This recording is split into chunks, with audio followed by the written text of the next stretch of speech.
আসসালামু আলাইকুম। আমি এমডি আকিদুল ইসলাম। আমি এই মুহূর্তে আছি কাতারে। তো কাতারে আমি যেখানে থাকি সেই কোম্পানির বাইরে একটু আসছি রাত্রে। তো রাত্রির পরিবেশটা কেমন থাকে রাস্তায় আমি সেটাই দেখাবো। এই মুহূর্তে কাতারের টাইম বাজে রাত 1:36 আর বাংলাদেশে বাজে 4:36, অর্থাৎ 3 ঘন্টা আগপাস। তো আমি একটু রাস্তার দিকে যদি একটু আগায় যাই একটু দেখাই আপনাদেরকে।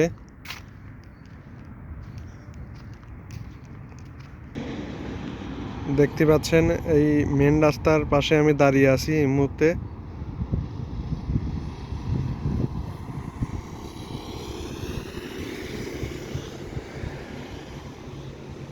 মেন রাস্তার পাশে আমি দাঁড়িয়ে আছি, এখান থেকে ভিডিও শ্যুট করছি।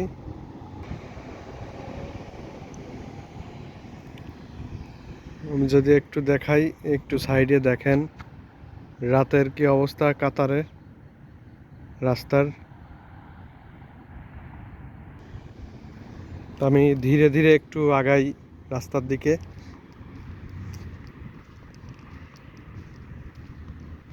একটু যদি আমি ধীরে ধীরে আগাই, এই যে দেখতে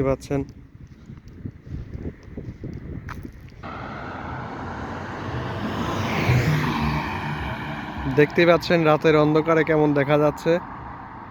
খুবই দ্রুত গাড়ি চলে। এর আগেও কিন্তু আমি ভিডিওতে দেখাইছি কাতারে যে গাড়িগুলো চলে রাস্তায় খুবই দ্রুত, মানে সবসময় 100-র উপরে থাকে। যদি আপনি 100-র নিচে আসেন, পিছন দিয়ে আরেকজন এসে মেরে দিতে পারে, সেরম পরিবেশ এখানে তৈরি হয়ে যায়। তো এই জন্য আসতেও যাওয়া যাবে না, আসতে গেলে পিছন দিয়ে আরেকজন এসে আপনাকে মেরে দিতে পারে। যেহেতু রাতের বেলা, রাতে একটু গাড়ি কম থাকে। আমি দেখাচ্ছি যে লাইটগুলোই দেখেন, একটু যদি দেখাই লাইটগুলো দূর থেকে কেমন দেখা যায় একটু দেখেন। আমাদের কোম্পানিতে যাইতে হলে এই রাস্তা দিয়ে যেতে হয়। দেখতে পাচ্ছেন একটা রাস্তা গিয়েছে, আর এই পাশ দিয়ে হেঁটে যাওয়া যায়, এই পাশ দিয়ে পথচারীরা যায়। তো যাই হোক, অসাধারণ লেগেছে আমার কাছে রাতের দৃশ্যটা আমি আপনাদেরকে দেখালাম। যদি ভালো লাগে আপনাদেরকে কমেন্টের মাধ্যমে বলবেন।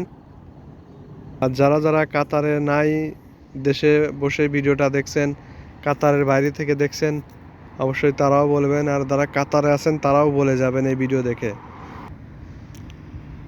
এখানে যখনই লাল বাতি জ্বলে ওঠে তখনই কিন্তু যত স্পিডে গাড়ি থাক দাঁড়ানো লাগে। এখানে লাল বাতি জ্বলে উঠলেই সিগনালে দাঁড়াতে হয়। তো যাই হোক, আমি রাতের দৃশ্যটা দেখালাম। রাতে রাস্তার সাইডে কীভাবে প্রতিটা পিলারে লাইট জ্বলছে দেখতে পাচ্ছেন। রাস্তায় গাড়িগুলো কিন্তু খুবই দ্রুত গাড়িগুলো চলে, যেহেতু রাতের বেলা। এখন গাড়ি অল্পই চলার কথা, এই জন্য অল্প গাড়ি চলছে। আর আমি ভিডিওটি করছি খুবই রিস্ক নিয়ে, জানি না কি হয় ভিডিও করলে, এখানে আমার জানা নাই। তারপর আমি লুকায় লুকায় ভিডিও করছি। তো সবাই ভালো থাকবেন, সুস্থ থাকবেন, ধন্যবাদ।